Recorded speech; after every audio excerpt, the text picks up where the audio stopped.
Una vez más nos encontramos para poder ver lo que es la literatura del neoclasicismo. La historia, a la par que la literatura, va avanzando y nos encontramos en esta parte de lo que, cómo fue la concepción de la historia de la humanidad. Años finales de los años 1600 y finales del siglo XVII, inicios del siglo XVIII. ¿Qué es lo que ha pasado? ¿Qué es lo que se ha sentado? ¿Qué es lo que se ha dado? ¿Qué pensaban en esta época? Y a esta época vamos entonces, ahora sí, a señalar el tema como la literatura del neoclasicismo.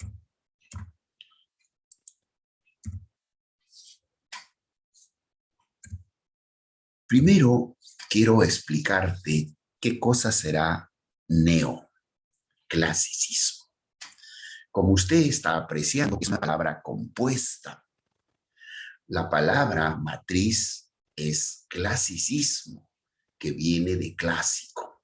Lo clásico es lo que ya se dio, lo que ya existe, pero es considerado como referencia. Y justamente los literatos de esta época evocaron, recordaron a lo que fue Grecia y Roma, porque eso es el clasicismo.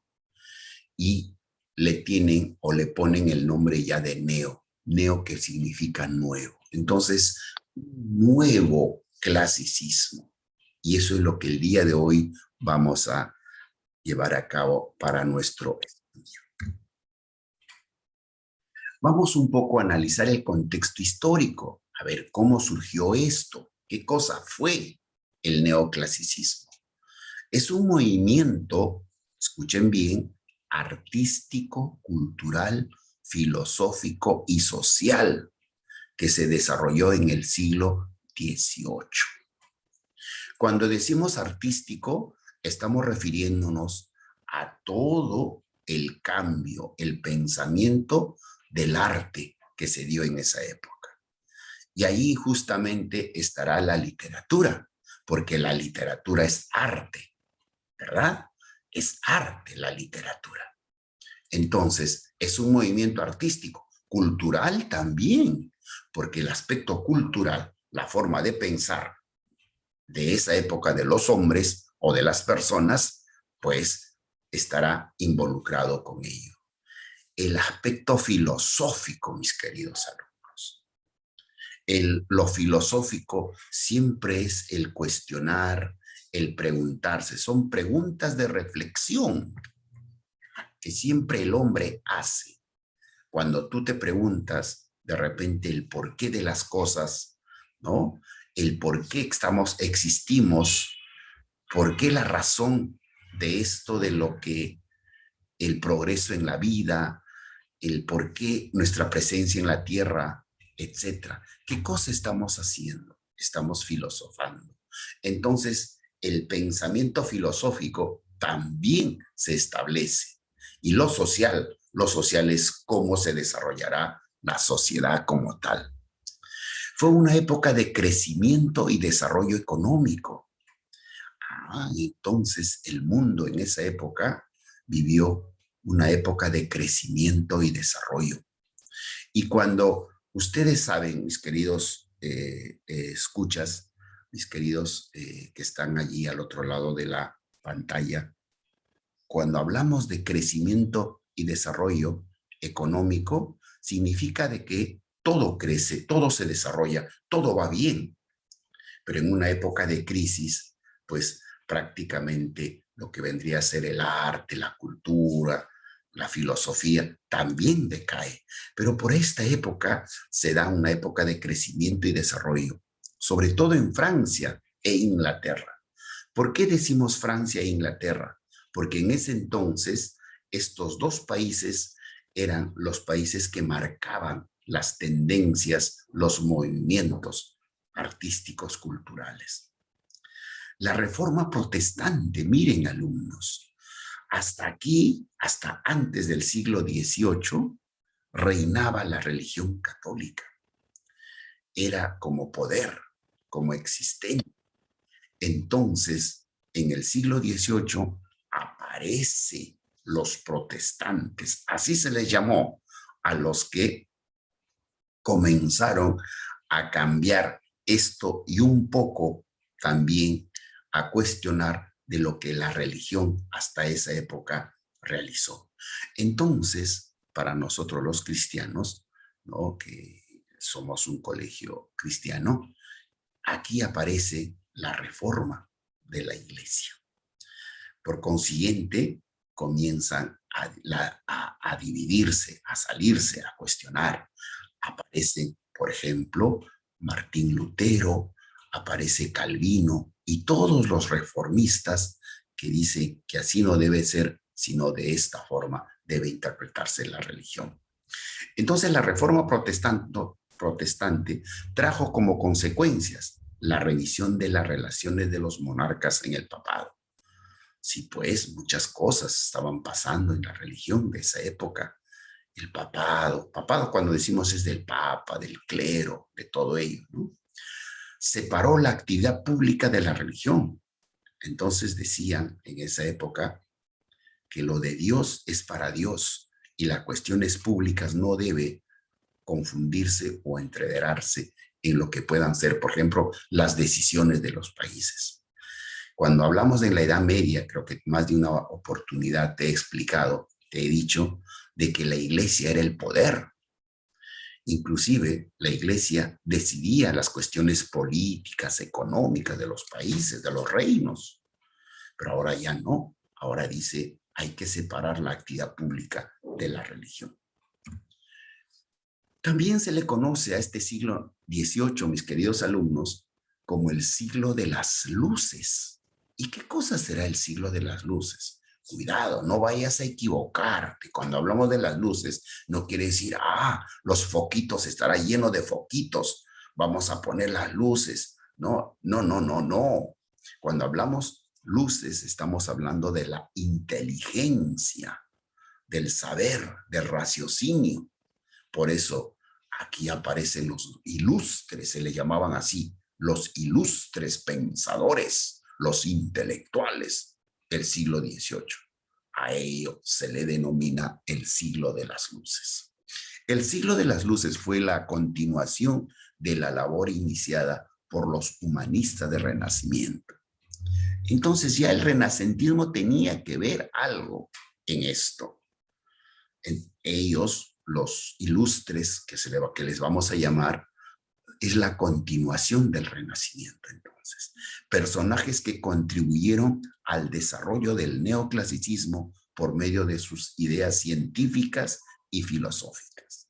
En otras palabras, significa de que aparecieron los grandes pensadores en esta época, grandes científicos, y con su filosofía y su cientificidad contribuyeron al desarrollo del neoclasicismo. Y ahí tenemos a Galileo y Kepler. Galileo y Kepler. Galileo y Kepler, quiero decirte, vivieron un siglo atrás, unos siglos atrás, pero ellos ya habían dicho, habían dado teorías. Entonces, ¿qué cosa hicieron los del neoclasicismo? Tomaron sus teorías. ¿Qué cosa dijo Galileo? Galileo, por ejemplo, dijo que la Tierra no era el centro de todas las cosas, porque así se pensaba en la Edad Media. Anteriormente se pensaba que la Tierra era el centro de todo, pero Galileo comienza a hacer sus estudios y dice que la Tierra ya no es el centro de todo, sino es el Sol, y sobre el Sol existen otros planetas. Imagínate qué tal cambio, ¿no? Y su teoría de él en esa época fue muy rechazada. Inclusive a Galileo lo consideraron un hereje que iba en contra de lo que decía Dios, entre comillas, ¿no? Dios no dijo nunca eso, sino que se creía de que la Tierra era el centro de todo. Entonces Galileo dice, no, no, la Tierra es parte de todo un sistema planetario. ¡Wow! ¿Qué tal forma para poder asimilar en esa época? Kepler también. Entonces, sus teorías científicas sirvieron para sostener que por medio del análisis matemático se podía acceder al conocimiento del cosmos. Entonces, tú cuando escuchas en tus clases de matemáticas, de repente el profesor o los profesores, o más adelante vas a escuchar, cuando escuchas a Galileo, según Galileo decía, se está refiriendo a un matemático que en su época sostuvo una teoría. Así como escuchan a Pitágoras en matemática, algunas fórmulas, idéntico. O cuando escuchas según Kepler, se está refiriendo a un científico matemático de la época. Entonces, esto sirvió mucho para que los neoclásicos desarrollasen más a profundidad, principalmente con el estudio del cosmos, del cosmos. Otros, y aquí están, como les decía hace unos momentos, los grandes pensadores filósofos de la época. A estos se les conoce como los grandes ilustres. A Voltaire, Diderot, Rousseau y Montesquieu. Repetimos, Voltaire, Diderot, Rousseau, Montesquieu, todos ellos franceses.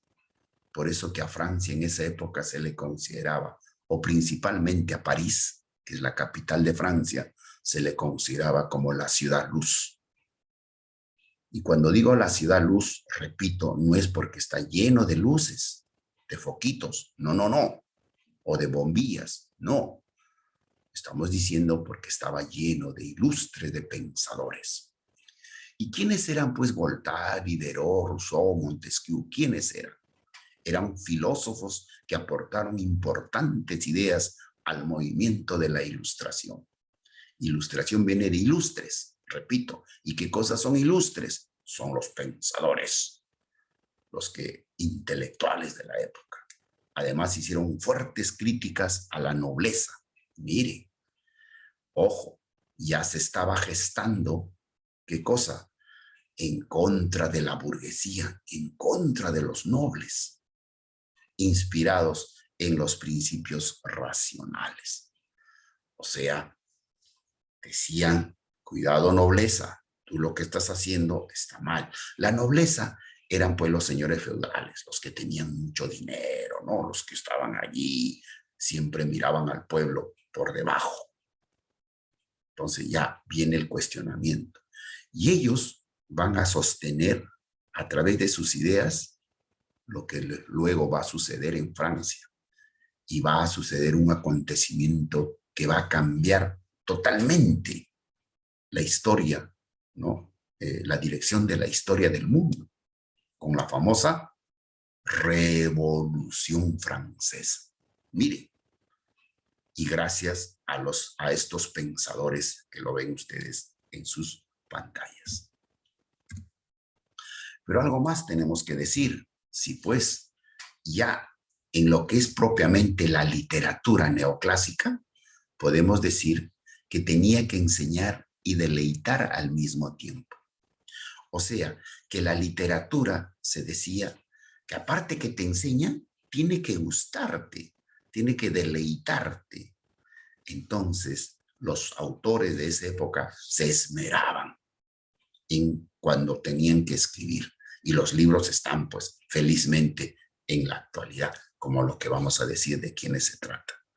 En el campo literario se trató de rescatar lo clásico. Repito, rescatar lo clásico. O sea, tenemos que regresar a Grecia y Roma. Más o menos ese cuadro es lo que nos significa. Hablaremos más de esos hombres de Grecia y de Roma. Qué cosa pensaban, qué cosa decían y qué cosa nos enseñaban. Siendo su principal finalidad difundir la educación y la cultura. Entonces, la literatura jugó un papel preponderante. No solamente los escritores escribían, sino que su literatura tenía que, aparte de enseñar, también deleitar. Miren, cómo fue en esta época el aporte de los literatos neoclásicos. ¿Qué géneros literarios se desarrolló en el neoclasicismo? El ensayo. Aparece, mis queridos, ya no solamente habrán 3 géneros literarios: el épico narrativo, el lírico y el teatro. Ahora va a aparecer un nuevo género literario llamado el ensayo, o también género didáctico. También al ensayo se le conoce como género didáctico, o también el ensayo. Y ahí justamente se escribe el Tratado sobre la Tolerancia. El Tratado sobre la Tolerancia, miren. Esto ya, ¿qué cosa será el ensayo? No tiene nada de cuento, no tiene nada de historia, no cuenta nada de esas cosas, sino ahora habla ya de temas de investigación, filosófico principalmente, ¿no? Y Voltaire en 1762 escribe el Tratado sobre la Tolerancia. También otros que escriben ensayo es Rousseau, Voltaire y Montesquieu. Ellos son los pilares intelectuales para que después se dé la Revolución Francesa. ¿Y qué otro género literario se da también en esa época o se escribe? Porque ya la novela existía, ¿no? Porque la novela aparece en la edad, finales de la Edad Media, en el Renacentismo. Se refuerza y la novela. ¿Y quién? ¿Y qué novela aparece por esa época? Ustedes habrán escuchado de esta historia, de esta novela. Muchas películas se han hecho. Robinson Crusoe.